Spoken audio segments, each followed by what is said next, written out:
درود پاک پڑھنے کے بے شمار فضائل و برکات ہیں۔ کعبے کے بدر الدجا، طیبہ کے شمس الضحا صلی اللہ تعالیٰ علیہ وسلم کی بہت ساری احادیث ہمیں فضائل درود میں ملتی ہیں، مگر ایک حدیث جو ہے بہت ہی خوبصورت اور بہت زبردست، اس میں ریوارڈ ہے۔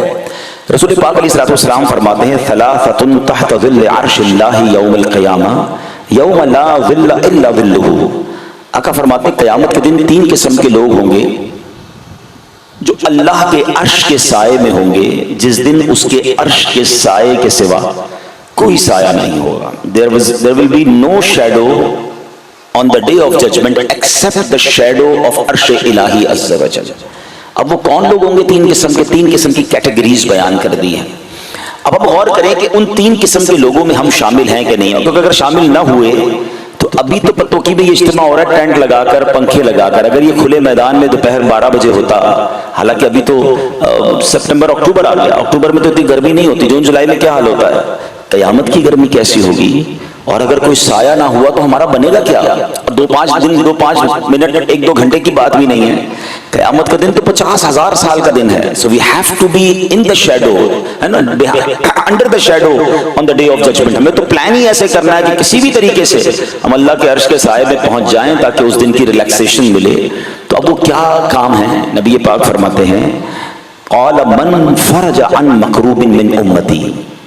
نبی پاک سے پوچھا گیا حضور وہ تین قسم کے لوگ کون سے ہیں؟ من ہم یا رسول اللہ، بتائیے تو صحیح وہ تین کون سے ہیں؟ تو پہلا کیا فرمایا؟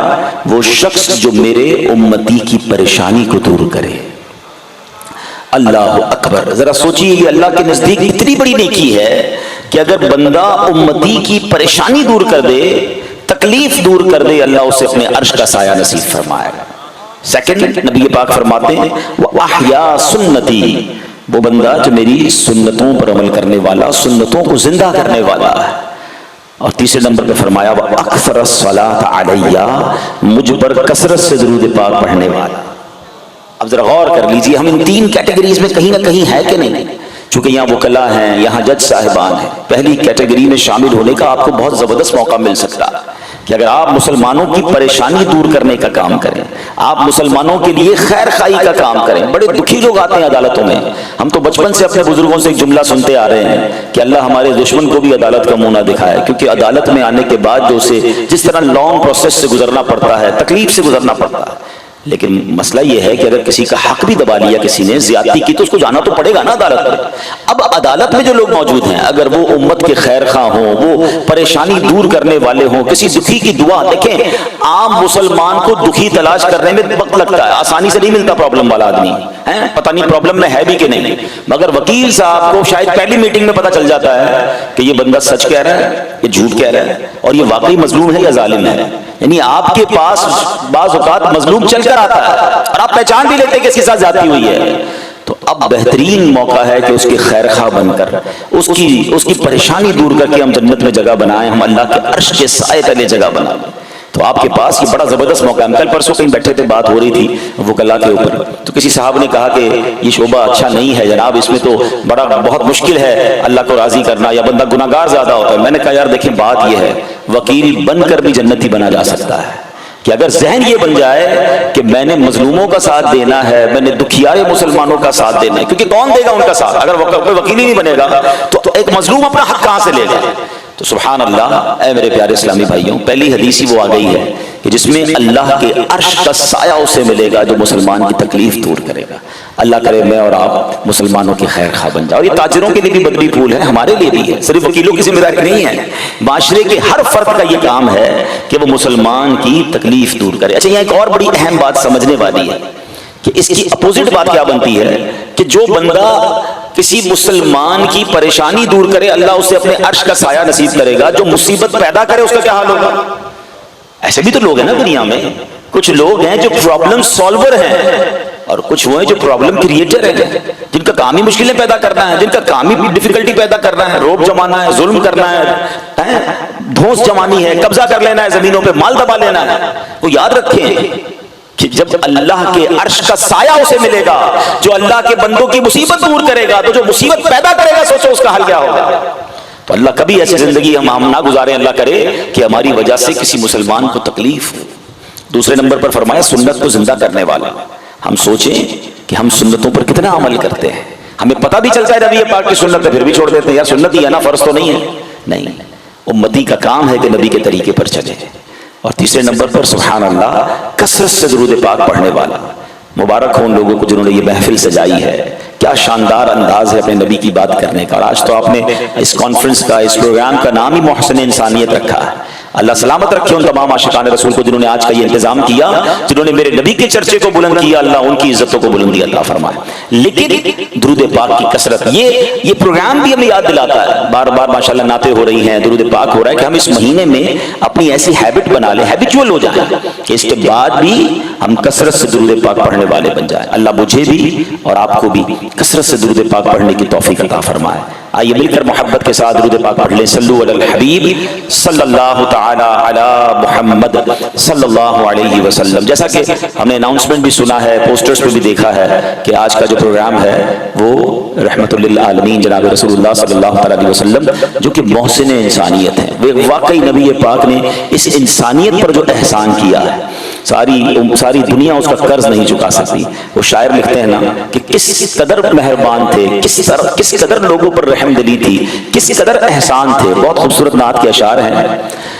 وہ نبیوں میں رحمت لقب پانے والا، مرادیں غریبوں کی برلانے والا، اتر کر حرا سے سوئے قوم آیا اور ایک نسخہ کیمیا ساتھ لایا.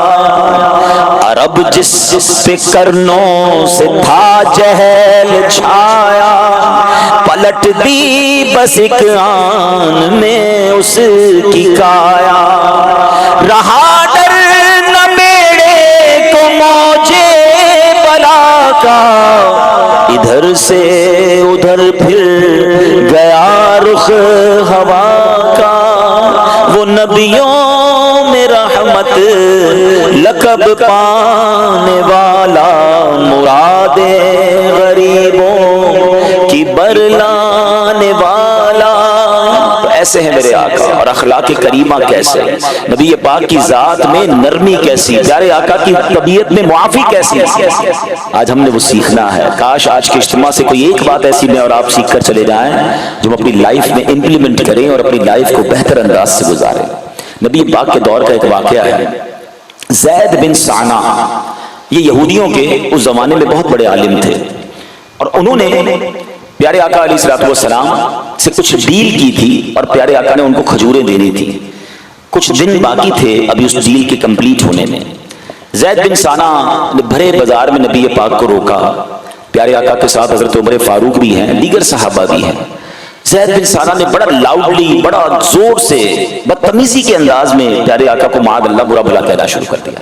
اے محمد، میری کھجوریں کہاں ہیں؟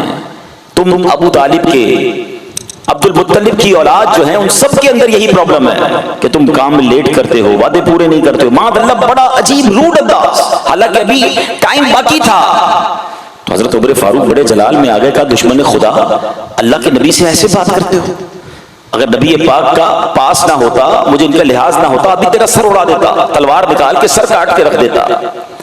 تو اب نبی پاک علیہ السلام نے دیکھیں کیا فرمایا. کہا اے عمر، تمہیں ایسے بات نہیں کرنی چاہیے، تمہیں تو مجھے کہنا چاہیے تھا یا رسول اللہ اس بندے کی کھجوریں دے دیجئے، اس کا حق دے دیجئے، اور اس کو کہنا چاہیے تھا نرمی سے بات کرو. اے عمر، تمہیں معاملہ سلجھانا چاہیے تھا، تم اس انداز سے اس سے کیسے بات کر رہے ہو؟ اب ذرا غور کریں کہ نبی پاک کے ساتھ ان کے صحابہ موجود ہیں. اگر ہمارے ساتھ کوئی بدتمیزی کرے اور ہمارے گارڈ ساتھ ہوں، ہمارے دوست ساتھ ہوں، تو بندہ تو اب ریپلائی دیتا ہے، ریٹیلیٹ کرتا ہے، جواب دیتا ہے. مگر سبحان اللہ، نبی پاک اپنے ہی صحابی کو سمجھا رہے ہیں کہ ایسے بات نہیں کرنی. اب نبی پاک علیہ السلام نے حضرت عمر کو کھجوریں دی، کا جا کے اسے دے آؤ، بلکہ تھوڑی زیادہ دے آؤ. حضرت عمر کہتے ہیں حضور زیادہ کیوں دے دی ہیں؟ پہلے ہی بدتمیزی کی ہے، جتنی نکلتی ہے اتنی دے دیں. فرمایا نہیں، تم نے اسے گھور کر دیکھا تھا نا، اس کے دل پر ڈر گیا تھا، یہ خوف زدہ ہو گیا تھا، اس کی دل جوئی کی نیت سے جا کے اسے زیادہ کھجوریں دے کر آ جاؤ. حضرت عمر جاتے ہیں، کھجوریں دیتے ہیں، کچھ زیادہ بھی دیتے ہیں. زید بن سانہ کہتا ہے اے عمر، زیادہ کیوں لائے ہو؟ کہ میرے نبی نے فرمایا ہے، میں نے تمہیں گھور کر دیکھا تھا، تم سے بڑی آواز میں بات کی تھی، تمہارا دل دہل گیا ہوگا، تمہاری دل جوئی کے لیے لایا ہوں. اللہ اکبر. زید بن سانہ کہتے عمر، مجھے پہچانتے ہو میں کون ہوں؟ کہ کون ہوں؟ کہا میرا نام زید بن سعانہ ہے۔ کہا تم وہی تو نہیں جو یہودیوں کے بڑے عالم ہو؟ کہا ہاں میں وہی ہوں۔ کہا پھر تمہیں نہیں پتا اللہ کے نبی سے بات کیسے کرنی چاہیے؟ کس انداز میں تم بازار میں بات کر رہے تھے؟ کہ عمر بات یہ ہے میں نے اپنی آسمانی کتابوں میں آخری نبی کی نشانیاں پڑھی ہیں، میں نے ان کے اندر وہ ساری نشانیاں دیکھ لی تھی، 2 نشانیاں چیک کرنا باقی تھیں کہ ایک نشانی تو یہ تھی کہ ان کے ساتھ جتنا جہالت کا برتاؤ کیا جائے گا یہ اتنی نرمی سے بات کریں گے، ان کے ساتھ جس قدر سختی یا برے انداز سے بات کی جائے گی تحریم بڑھتا چلا جائے گا۔ اے عمر میں نے یہ دونوں نشانیاں چیک کر لی ہیں، اے عمر سنو میں بہت مالدار ہوں، اللہ نے مجھے بڑے پیسے دیے ہیں، یہ کھجوریں مجھے نہیں چاہیے، میں اپنی آدھی جائیداد کو اسلام کے لیے وقف کرتا ہوں اور کلمہ پڑھ کر مسلمان ہوں۔ اے میرے پیارے اسلامی بھائیو، کیا سیکھنے کو ملا اس واقعے سے؟ نبی پاک چاہتے اس کی بدتمیزی کا اسے شاندار جواب مل جاتا۔ لوگ کہتے ہیں نا جناب اینٹ کا جواب پتھر سے دینا چاہیے، ٹٹ فور ٹیٹ، جیسے کو تیسا۔ مجھے کیسے میرے سامنے کیسے بلند آواز میں بات کی، مجھے برا بھلا کیسے کہا، میں بتاؤں گا میں کون ہوں۔ ہمارا انداز یہ ہے، اور سرور کائنات علیہ السلام معافی اور درگزر کے ذریعے بندے کو یہ بنا لیتے۔ دیکھیں نا زید بن سعانہ جو کہ یہودیوں کا بڑا عالم ہے، وہ کلمہ پڑھ کر مسلمان ہو رہا ہے۔ اے میرے پیارے اسلامی بھائیوں، نبی پاک سے آپ اور میں سب محبت کرتے ہیں، جبھی تو آئے ہیں۔ کیوں آئے ہیں؟ نبی پاک کی بات سننے آئے ہیں، لیکن بات یہ ہے ہم برسوں سے میلاد تو منائیں، ہم برسوں سے نبی پاک کی بات تو کریں، ہم نعت خوانی بھی کریں، مگر ہمارے اخلاق بہتر نہ ہوں، ہمارا کردار بہتر نہ ہو۔ ارے کاش میں اور آپ ایسے امتی بن جائیں کہ مجھے اور آپ کو دیکھ کر لوگ کہیں ارے امتی کے اخلاق ایسے ہیں تو اس کے نبی کے اخلاق ہیں۔